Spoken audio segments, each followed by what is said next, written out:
polivalente del Museo Nacional de la Muerte y la Reunión Astral en la Universidad de Pomona, California. Asimismo, es autora de la saga de fantasía urbana La Nación de las Bestias. Con esta obra obtuvo el premio al mejor libro fantástico del año por la revista Forward. Es justamente esta saga la que contiene sus obras literarias más destacadas: El Señor del Sabbat, 2017 por Océano; Leyenda de Fuego y Plomo, 2020 por Océano; y Un Segundo Amor, 2021, así como sea. Por otro lado tenemos a Armando Roseló Cuevas, quien nació en Santiago de Chile en 1967. Técnico en sonido por la Universidad Vicente Pérez Rosales y diplomado en literatura infantil y juvenil por Idea USA 2015. Wow. Entre sus obras más recientes se encuentran su poemario Cementerio del Mundo por Cerrojo Ediciones 2017, su cuento 7 días, finalista del concurso de cuentos Paula 2017 en el libro Los Huesos y otros cuentos del Jaguar y Paula. Su libro de cuentos de terror y ciencia ficción, El Informe 5002 de Editorial Segismundo, y el libro de cuentos fantásticos y surrealistas, El Triturador de Cabezas de Editorial Estrata. En agosto de 2018 recibe el segundo lugar en el premio Revista Lector por el poemario Cementerio del Mundo en la categoría Poesía. En 2019 publicó la novela El Puente Infinito, novela de infanto juvenil por Triada Ediciones, y el libro de relatos y cuentos Thrasher y otros ruidos de Biblioteca de Chilenia en coautoría con Cristina Mar. En enero de 2020 publicó su poemario Bicéfalo y cuento de Escape Sordo. Fue integrante en la antología Confinamiento de Catartes Ediciones. En enero de 2021 publica el libro de cuentos y relatos Límite Crepuscular. Editor de la serie de antologías de literatura fantástica chilena, Poliedro, con 6 libros desde 2006 a la fecha. Dictó talleres de narrativa para adultos y jóvenes desde 2014. Varios de ellos han resultado ganadores, finalistas y con menciones honrosas en distintos certámenes y han publicado libros. También de manera independiente se desempeña como corrector de novelas y textos desde el contenido hasta el estilo. Por último tenemos a Jesús Codemón, de nombre natural Javier Cuevas Castillo, nacido en 1990, oriundo de la ciudad de La Serena, radicado durante 12 años en la ciudad de Valparaíso y actual residente en la localidad de Calbuco. Comienza su incursión en la literatura de manera íntegra el año 2014, organizando diversas instancias literarias. Posteriormente, el año 2016, junto a otros amantes de la literatura, funda la Corporación Literaria sin fines de lucro Tinta Negra.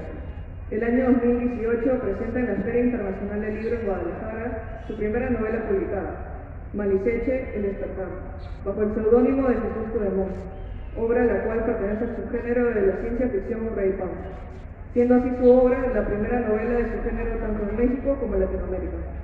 Subsiguientemente, el año 2020, presenta en la Feria del Libro de la ciudad de La Serena el segundo tomo de su saga titulada Maliseche, El Renacer, consolidando así esta como la primera saga de su género en Chile y Latinoamérica. Además, ha publicado Valpán 2127, novela independiente y autoconclusiva que mantiene la línea punk que la autora ha buscado trabajar, siendo esta su primera novela cyberpunk, ambientada en un Chile futurista y distópico, con el tiempo y sobreponiéndose a las contingencias de salubridad mundiales. Una nueva obra sale a la luz en la Feria del Libro de La Serena durante el año 2022 en su edición 36.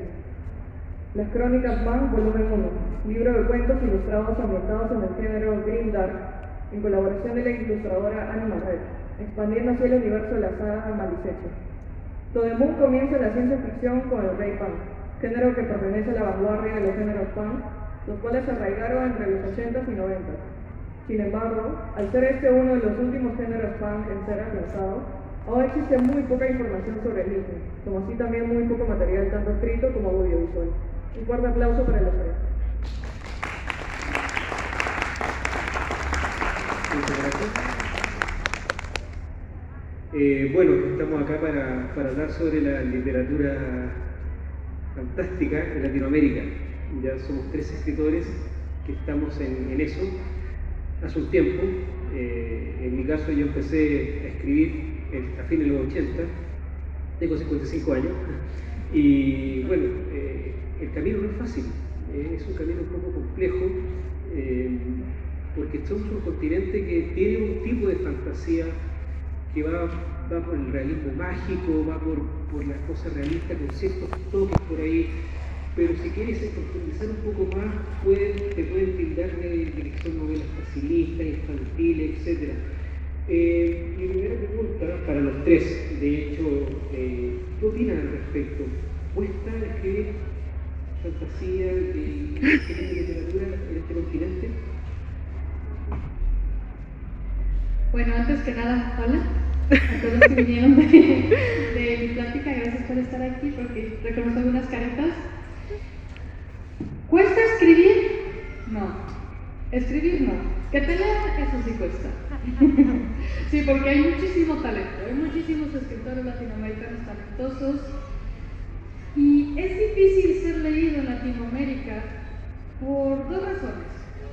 Una, voy a hablarles desde México, yo soy mexicana, les voy a hablar un poco de la experiencia de lo que es ser escritora allá. Hay una especie de estigma.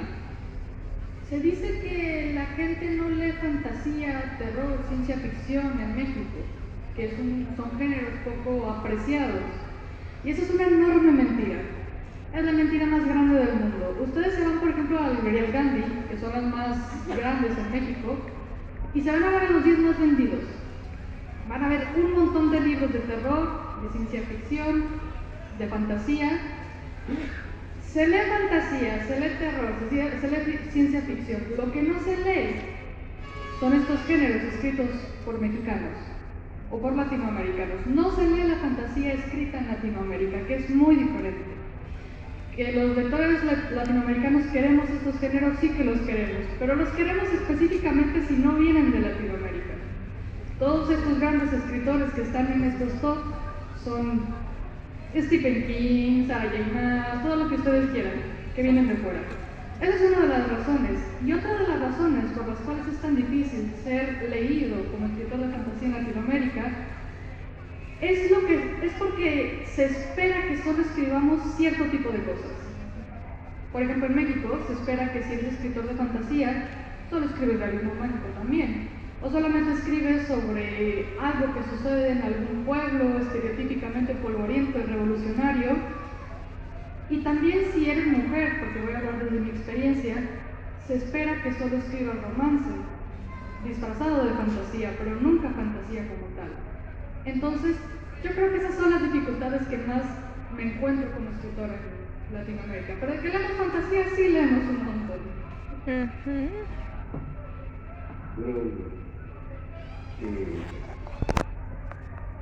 Yo voy a partir con una pequeña detalle.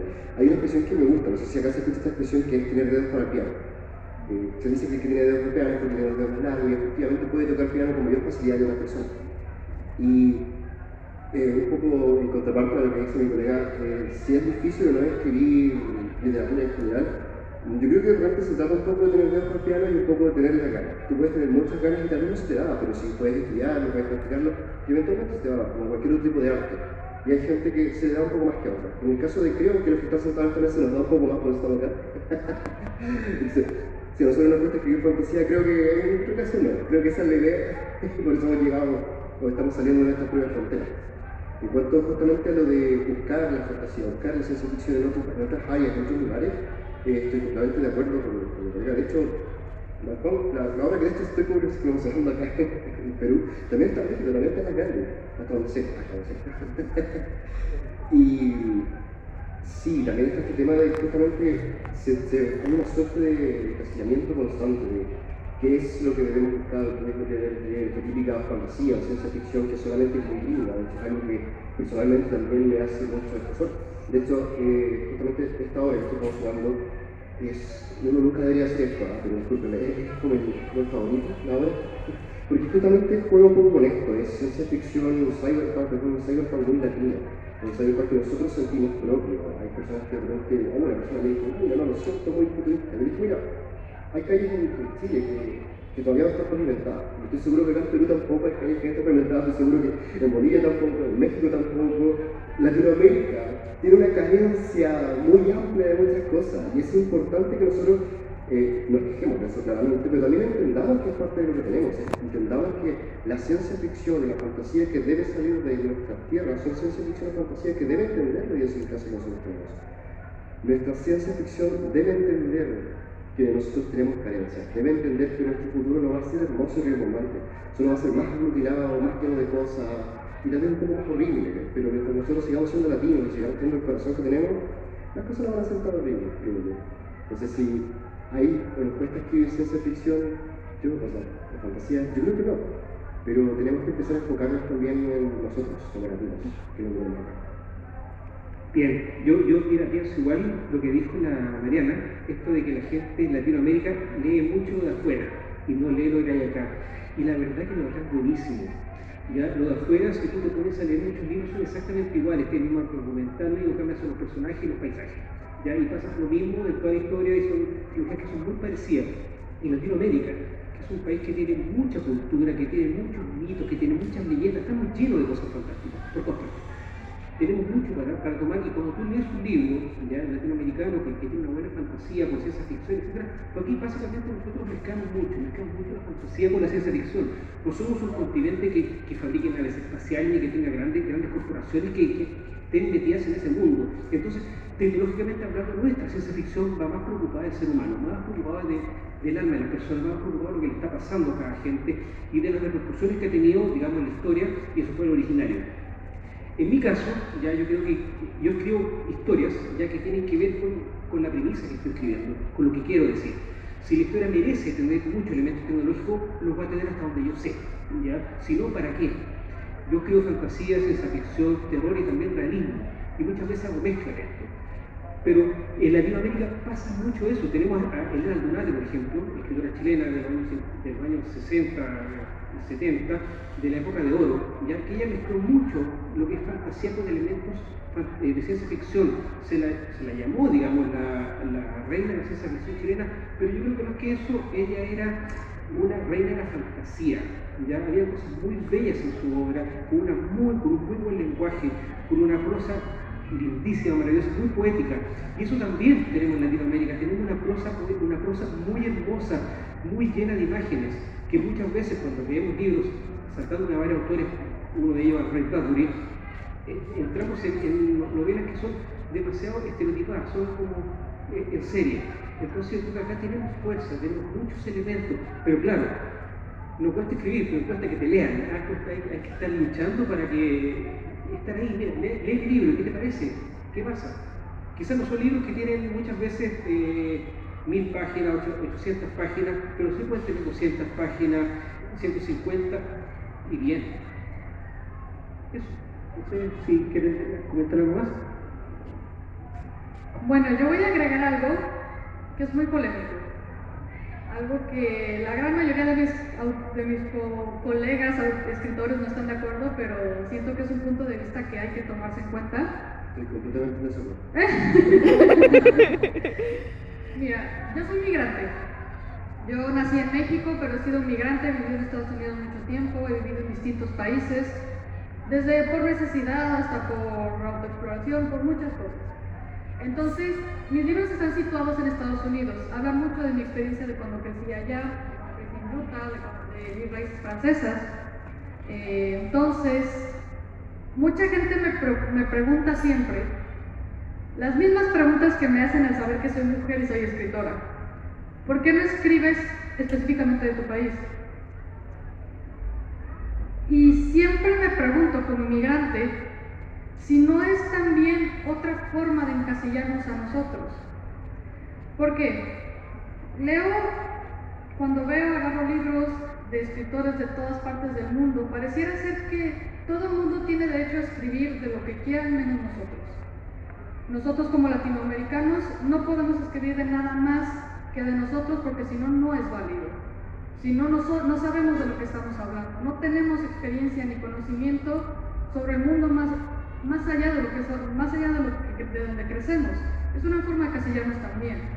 Por ejemplo, yo escribo fantasía juvenil para jóvenes, fantasía oscura, que muchos lectores han dicho que precisamente es algo que nunca se había leído antes porque está escrito desde el punto de vista de una persona que es de México y es inmigrante al mismo tiempo. Y para los que leen la fantasía juvenil también, por ejemplo, vemos de Hija de Humo y Hueso. Todos seguro conocen esta serie. La escritora no nació en Praga y su historia sucede en Praga. Y nadie le cuestionó a ella por qué escribió un libro sobre Praga. Les digo, son preguntas que solo nos hacen a nosotros, así como mujer me preguntan por qué no escribo sobre feminismo. Entonces siento también que es un estigma que a mí como escritora no me gusta tener. A mí me gusta escribir sobre lo que yo sé que puedo saber, o lo que quiero escribir. Entonces siento que también es algo importante que tenemos que quitarnos de encima, que se nos permita escribir lo que nosotros queremos. Bueno, al final no estábamos de acuerdo. En cuanto a lo que dijo el colega, hay muchas formas de ver a un artista, muchas formas de ver a un escritor, al arte en general. Podemos simplemente hacer una entretención. Yo creo firmemente que uno puede entretenerse con un libro sin la necesidad de sentirse atacado por el libro, sentir, oh, debo salir más inteligente después de haber leído este libro, oh, leo libros, soy inteligente. No, para nada. Pueden haber libros como las películas, como las series, que sean netamente una entretención y es completamente válido. También estoy de acuerdo con que nosotros podemos escribir lo que se nos dé la gana para poder, porque a lo mejor nos sentimos cómodos con eso, a lo mejor nos hace sentir cómodos o extrapolamos hacia otras personas para que ellos también se sientan cómodos. Sin embargo, también hay otra forma de ver, bueno, hay otra forma de verlo. Y también está el tema, por ejemplo, que en mi caso intento también entregar un poco, estoy intentando entregar un poco ahora, que es el tema de la identidad. Yo puedo perfectamente escribir una obra, claro, en Praga, pero igual es interesante que uno como latino pueda exponer su visión de este mundo allá. Tenemos acá la colega que acá estuvo más de lo que ya está viviendo, entonces también tiene una visión, como decía el inmigrante, tiene una visión distinta de cómo funcionan las cosas, de cómo se ven las cosas. El año pasado me tocó ir a la Feria Internacional del Libro en España y alguien me lo dijo cuando yo llegué y terminé reafirmándolo cuando me fui. No hay nada mejor para apreciar Latinoamérica como buen viaje a Europa. La visión, la forma, la estructura de cómo se ven las cosas allá es muy distinto y creo que es válido completamente intentar entregarles también a ellos, a los que están allá, que son nuestros pares, un poco la visión que tenemos en común como latinos. Y uno de repente repite mucho esto de que somos latinos, cosas por el estilo, y no es fácil entenderlo hasta que te encuentras con una pared que es la diferencia, que son esas personas que están allá lejos, viéndonos de un modo muy distinto. Entonces, ¿podemos escribir para entretener? ¿Podemos escribir de lo que sabemos? ¿Podemos escribir de lo que no sabemos? No, aquí hay un problema, respecto a saber lo que escriben. Podemos hacer lo que queramos, lo importante es hacerlo bien. Lo importante es que las personas que son todos ustedes, el público, puedan disfrutar también de lo que nosotros hacemos, no sea para reír, para llorar, para sentir rabia. Lo importante es poder hacerlo bien y hacerlo desde adentro. O bueno, también podemos hacerlo desde el cine, hay gente que necesita dinero, o sea, somos escritores. Pero que sea honesto, exacto, esa es mi aportación en todo lo que dice el colega, así que por favor, Jesús. Bien, mira, de hecho sí, uno tiene que viajar. A mí me tocó conocer mi país entero, pero yo trabajé mucho viajando, ¿ya? Y tú cuando vas viajando vas conociendo gente, personajes, etc.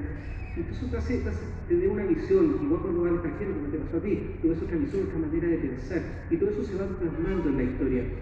Ahora, dentro de Latinoamérica, yo soy un escritor que crea universos, ¿ya? No solamente creo cosas de mi continente, sino que ahora tengo este libro que creé un universo, tengo esta otra saga que también están a miles de años de acá, miles de años luz de la Tierra, y son universos creados. Muchas veces se ocupa un lenguaje más universal, otras veces se ocupa un lenguaje más personal, más latino. Va a depender de la historia, todo depende de la historia. Como dice Jesús, hay que escribir de una manera honesta y saber lo que estás escribiendo para poder realizar esta aventura, porque cada libro es una aventura, ya sea de cuentos, relatos y novelas. Ya, y si es una saga también es una gran aventura de fantasía oscura, ciencia ficción, queer, o sea, lo que sea, uno va tomando estos elementos de la vida y le va dando a este caldo un sabor.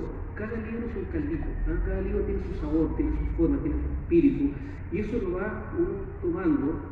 Muchas veces sin darse cuenta va plasmando esto con su lenguaje, con su manera de poner los elementos dentro del libro, por sus experiencias, ¿no? Con las experiencias que uno tiene como persona y también con los conocimientos que tiene uno al escribir. Y ahí se va plasmando de una manera honesta estas historias que uno lo único que quiere es que la gente las lea y disfrute, y llegue a estos caminos y saque sus conclusiones o o piense después y quiera seguir leyendo.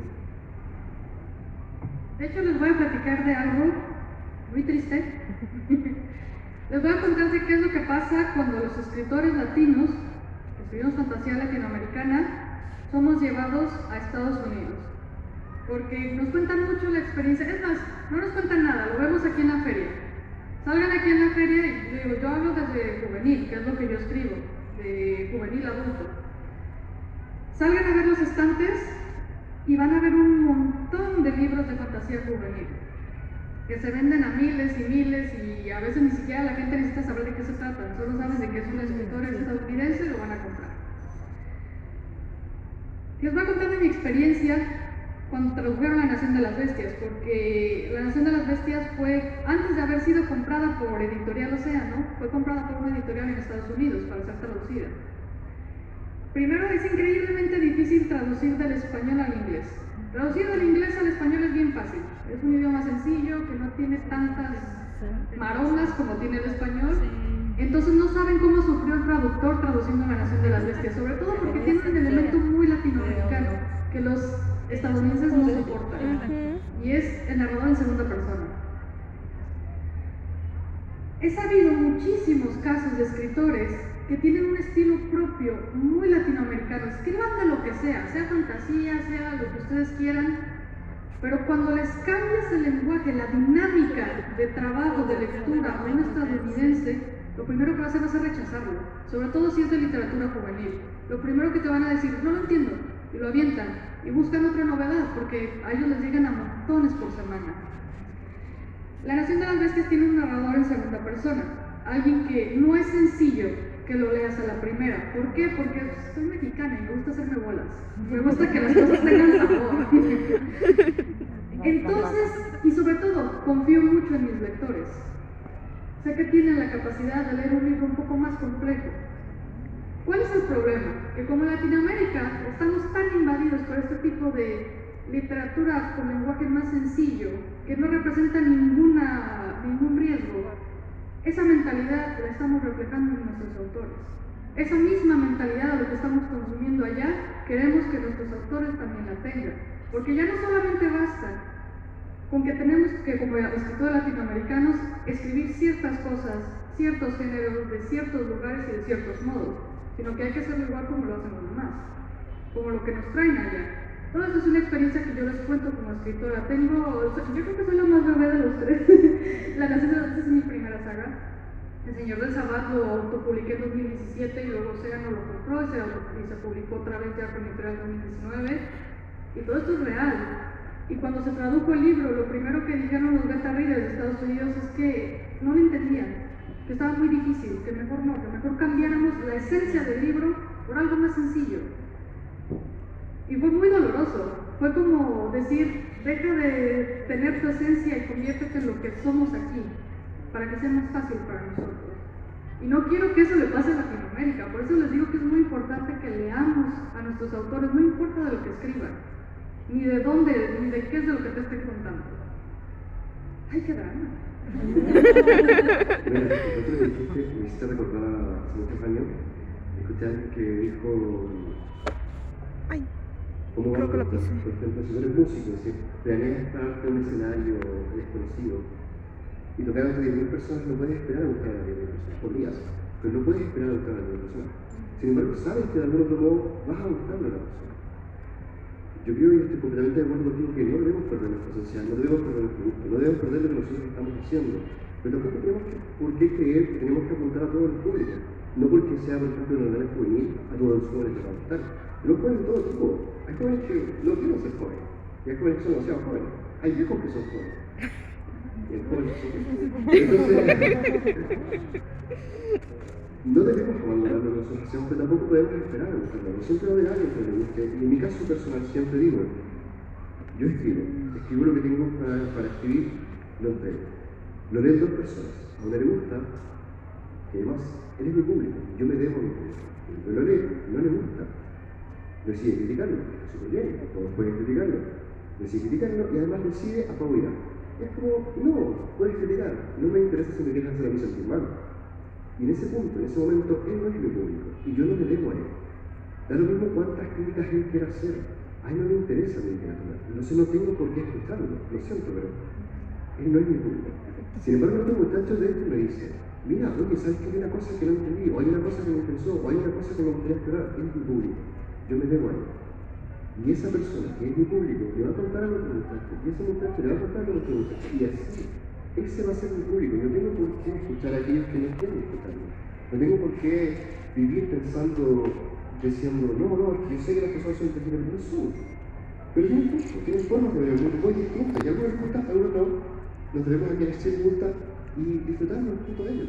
El resto, bueno, que lean lo que quieran leer. Que vivan donde quieran vivir. Entonces no hay que, perdóname, pero yo creo que no hay que hacerse tanto drama, no hay que tomarse tan en serio esto, hay que tratar de vivir con un poco más de calma. Total, vamos a seguir publicando, vamos a seguir escribiendo, es lo que hacemos, es lo que, por lo menos lo que creo que nos gusta. Entonces, ¿por qué detenernos porque alguien te diga no lo entendí? Tal vez no se lo entiendo. Mira, yo pienso muchas cosas de que han dicho ustedes dos, la verdad que sí. Muchas veces lo que dije en un principio, que la literatura muchas veces fantástica que vive afuera, sobre todo en Estados Unidos, es fácil, es muy fácil. Tú lees un libro y ya sabes, vas en la página, no sé, por la página 50, ya sabes cómo va a terminar y el libro tiene 400 páginas. ¿Ya? Latinoamérica, tenemos la gracia de que no pasa eso.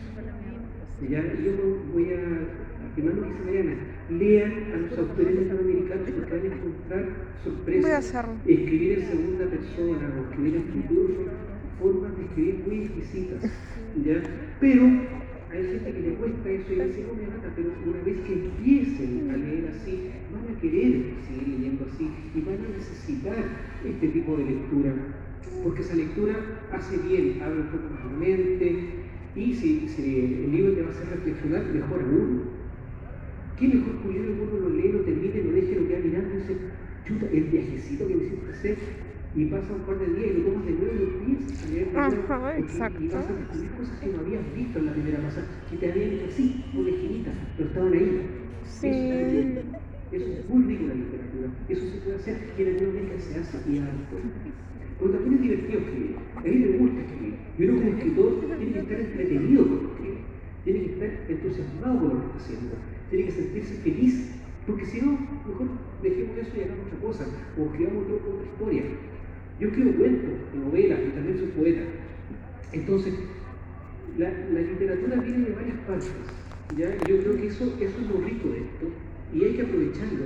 Y nosotros, como digo, reitero, Latinoamérica tiene mucho elemento fantástico, por todas partes está lleno de fantasía.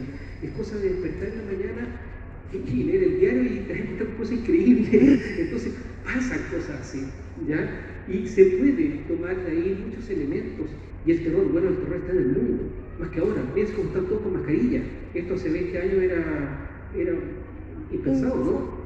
En el mundo pasan cosas. Muchas veces estos elementos fantásticos que se miran o que lo miran a huevo y dicen, no, pasan 5, 10, 15 años y lo encontramos porque sí, realmente este escritor había predicho esto hace, no sé, mucho tiempo y nadie lo escuchó y él no sabía. ¿Por qué? Porque nosotros como escritores también tenemos los ojos abiertos, empezamos a ver cositas y las plasmamos en nuestras historias que son de fantasía En Latinoamérica. y reales y de Oye, mucha realidad. qué extraña canción. A riesgo de arruinarme y que se me caigan todos los libros, que es un clásico, no intento hacer algo. Pero a aportar a lo que dijo Gabriel Armando, justamente la cita final de este libro de ciencia ficción, que digo de ciencia ficción buscando todo lo que es la identidad latinoamericana, me encantó esta cita. Y dice, el problema con escribir ficción es que tiene que tener sentido, mientras que la vida real, no. Cierto. Estoy completamente de acuerdo con Armando de que ahí está todo. Este mundo está lleno de todos los elementos que podamos querer, podamos buscar. Es cosa de salir, darse una vuelta y ver que la vida real es bastante distópica en todos los sentidos. La magia, la fantasía, la ciencia ficción está ahí mismo. Solo cosa de salir y darse una vuelta. Eso deberíamos de hablar con el público también. Sí, para contestar unas preguntas. Entonces, les hablamos mucho de nosotros, pero yo sé que a ustedes también les gustaría preguntarse cosas sobre a qué nos enfrentamos mientras escribimos y mientras publicamos o buscamos publicar. Entonces, no sé si queremos empezar con preguntas para nosotros. También pueden preguntar de qué se tratan nuestros libros, porque hablamos mucho de fantasía, pero no hablamos de ellos. Esta es la sección favorita, preguntas del público. Así que por favor pregunten lo que quieran, lo que sean. Aprovechen que nosotros nos devolvemos a nuestros países, así que no se preocupen, vergüenza no tiene calor.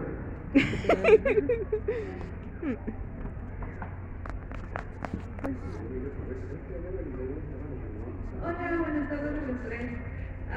Mi pregunta es más que nada el tema técnico, por así decirlo. Más o menos, ¿cuánto tiempo les ha tomado a cada uno como que diseñar y crear todo el universo y el nuevo mundo que plasman en sus sagas, en sus novelas?